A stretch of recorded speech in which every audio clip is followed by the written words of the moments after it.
What is up, you guys? Welcome back to the channel, or welcome if you are new here. My name is Julia. I am currently, while I'm filming this, 31 weeks and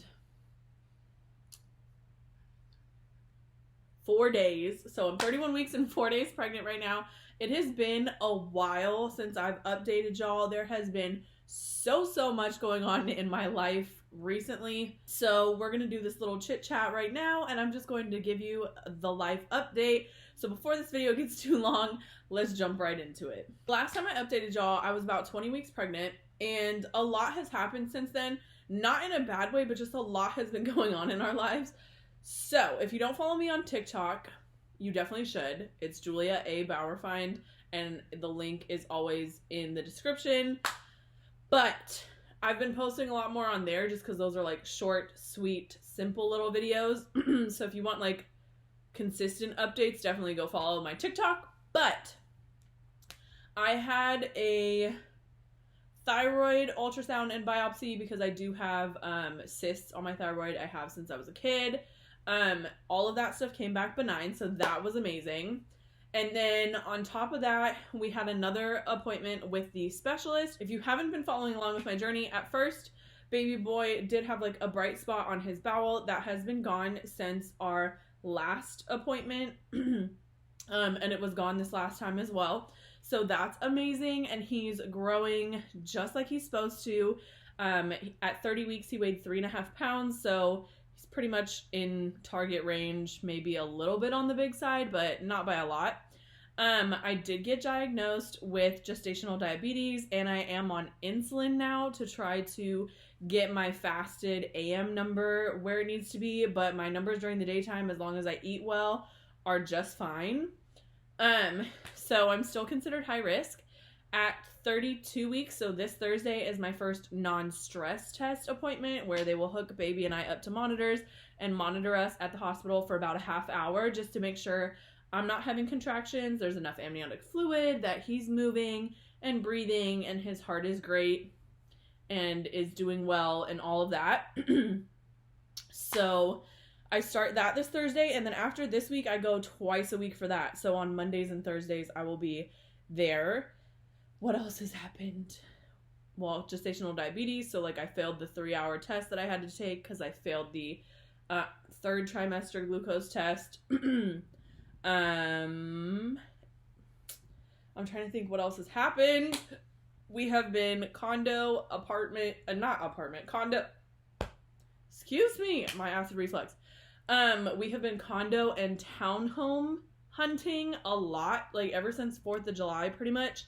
Oh, and then big news was that I had applied for a job with the LA County like way back in February, at the very beginning of the pregnancy, and I had gotten a call about a week ago now that I actually got offered the job contingent upon my background check coming back, which it will. So sometime this week I probably will be receiving an email about my background check, and all things going well, I, like, barring the background check, will officially be employed by LA County. Hopefully, I think we're starting in August for training, but it might be September or later, or maybe the new year. I'm not 100% sure, so don't quote me on that. But when I first got offered the job, I kind of like went through a roller coaster of emotions about, like, I guess I had been kind of like set on being a stay-at-home mom because none of the jobs I had applied to throughout my pregnancy, had like gotten back to me at all. And so I just kind of was like, okay, I'm going to be a stay-at-home mom, and I'm super excited about it and everything like that. And then now I'm not. And so it's just kind of like hard to wrap my brain around. Like, obviously living in Southern California, having 2 incomes is almost a necessity because everything's so expensive, and like gas prices are crazy right now, and food costs are going up. Just everything is so expensive. And so that is one of the main reasons why going back to work works so well for us. And that's also why we are looking to move back to like the Orange County, Long Beach area, because that is where my family and Justin's family live. And that's really how we're going to get help from both my mom and his mom. So my mom and my mother-in-law are going to help us with the baby, because it's a hybrid work position. So some days I'll work from home and other days I'll work from an office. So I won't need help every single day with the baby, which made me feel a lot more comfortable accepting the position. But I will need help like 2 to 3 days a week during the week. And so in order for us to not put the baby in daycare, which would essentially eliminate the whole point in me taking the position, because all the money I would be making would basically be going towards daycare, we're going to have grandmas come and help us. And we are so blessed and grateful that we have that support system and that opportunity to have him be at home in his home with his grandmas and not at a daycare.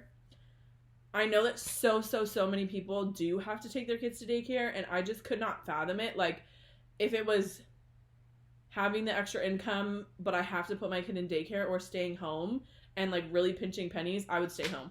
But because we have that support system and we can leave him at home with people that we love and trust, I am really excited about this job position and being able to help take some of that financial burden and stress of providing for our family off of Justin, and also just like getting back into the workforce, because I haven't had an office job since before COVID. So I'm very excited and very grateful for all of that. So yeah, if we do start in August, I'll basically go in for a few weeks and kind of like figure out everything and then go on maternity leave and then come back and finish my training. So very grateful, very blessed for that. Really the only like negative thing that's been going on is gestational diabetes, obviously. And then my acid reflux is kicking my butt lately. But other than that, this pregnancy has been so smooth and I've been so blessed. I will say, because of my gestational diabetes, I did talk to my OB, and basically what she said is she doesn't like to induce before 39 weeks. So barring that all of my like non-stress tests are going well and there isn't a medical reason why we would need to induce earlier, we would wait until his due date, or until I'm like 40, like past the 40 weeks mark, before inducing. Otherwise he'll just come on his own, obviously. Like, if I go into labor naturally before that, then he'll just come when he wants to. But if I do get to my due date, then they will want to induce, just because it's not super ideal for him to be in my body while I have gestational diabetes that needs to be controlled with insulin. I guess control is the word I'll use. So yeah, so basically, for sure we will have a baby in the next 8 weeks and some change, since I will be induced after the 40-week mark.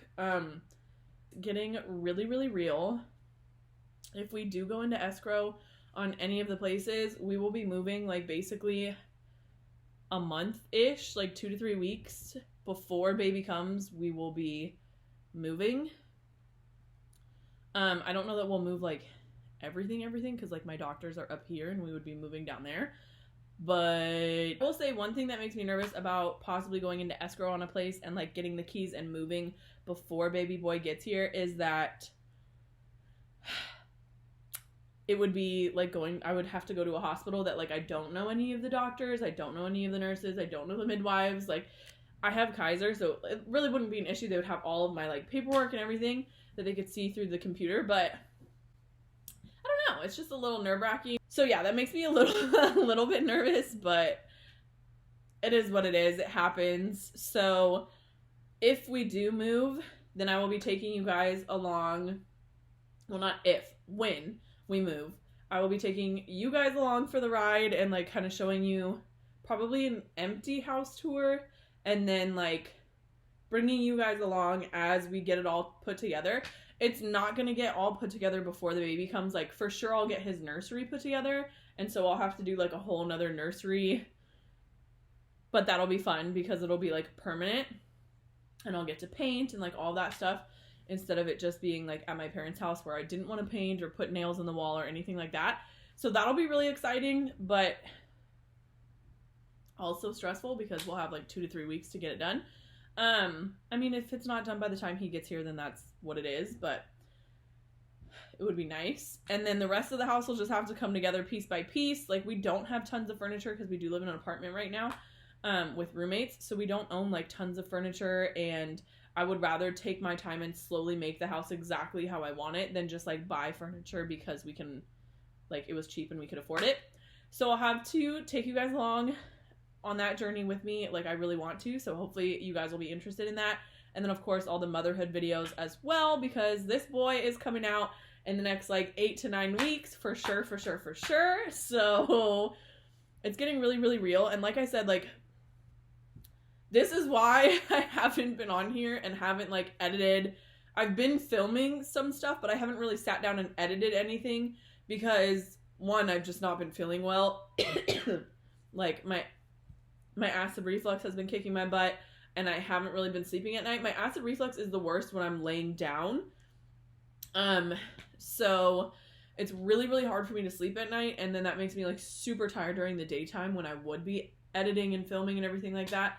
And then also just because we have been so busy, I'm at the doctor's office all the time now, and it's just going to ramp up more and more. Like I said, I have 2 non-stress tests a week starting this Thursday, and then I have an every other week appointment until I hit 36 weeks, and then it's every single week with a doctor. So basically, I'm at the hospital 2 to 3 times a week from now until the end of until he's here, until he decides to show himself earthside and make his grand entrance.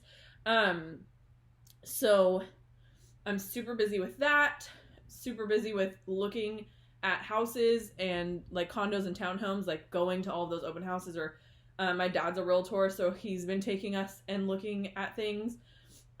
So that has been, and after I see like 3 or 4, like this past weekend, we saw 7 different places. I cannot explain to you how tired I was after getting in and out of the car and walking around all these townhomes and condos. Like, I was exhausted, and I still couldn't sleep because of my acid reflux. So it's just been a lot. And then also with like my gestational diabetes, I have to make sure I'm eating at certain times of the day, checking my blood sugar, and then doing my insulin at night. So there has been a lot of changes these last like month or so since I did the last update, but everything with baby boy is going really well. Like, literally, like I said, he's growing properly. He weighed 3.5 pounds at his check-in at 30 weeks. He is super healthy. His heart looks great. His lung, like, everything looks great about baby boy. Like, he looks perfect. His heart rate was great. He is somewhat head down. He's not like completely in the birth canal, but his head is down now. It's not like completely lined up right in the middle for the birth canal, but it's like a little off to the side. So he is getting ready, and that's amazing. Hopefully he stays that way and we don't have a breech baby or anything like that. And then I will be talking to my OB soon. I already informed her that I don't want the epidural because it scares the crap out of me. Don't come at me. I hate needles, and with doing like the finger pricks for my GD and the insulin, like giving myself shots, I am so over it. I hate needles. They give me anxiety, and just like, I don't want another one. But I'm open to other forms of pain medicine and pain management, and she was totally cool with that, so I'm really excited. Like I said, I've been more over on my TikTok than I have been on here because those are like 15 to 60-second videos that I can post there, just little quick, like, these are the symptoms I'm feeling, etc., etc. So if you're really looking for like weekly updates or like daily updates and stuff like that, I also post on my stories a lot on TikTok. So you can definitely go follow me there, and then also on Instagram at Julia A. Bauerfeind as well, which is also always linked down below. I also recently got accepted into the Amazon like storefront influencer thing. So I have been curating my Amazon storefront with like all of the nursery stuff. So if you guys have watched those videos, I will leave in the description of this video my link tree, and that has the link to my Amazon storefront, because I've been slowly but surely going through and putting like the stuff that's in my hospital bag, the stuff that's in baby's hospital bag, all that stuff. And I do need to make those videos for y'all because I have already packed my hospital bag and baby's hospital bag because high risk, and I just want to be prepared. So I need to post those, I need to record those, edit those, and post those to here, but they're already on TikTok, like those short little videos. So yeah, there's been a lot. But everything is going really well, and I just really appreciate all of y'all for hanging in there with me. I didn't know that when I started this YouTube channel, because I was pregnant and I wanted to document it all, I didn't know how much my life was going to be changing throughout this process. And also I didn't really know how I was going to feel, if I was going to be sick, if I wasn't going to be sick, etc., etc. So thank you so much for hanging in there with me, even though I haven't been super consistent with YouTube the last 2.5 months. But I promise y'all that I really do want to get back into it and get on my schedule, and that I am trying my very best to make it a priority to do that. For sure, after baby is here, it'll be easier. Granted, I'll be working, but I can make content after work, on the weekends, etc. But definitely go follow me on TikTok and Instagram, because I will be posting when baby is born and all of that on those platforms first, before there's like a full birth vlog type of like walking you through my birth story on here. Thank you so much for watching, and I will catch y'all in my next video.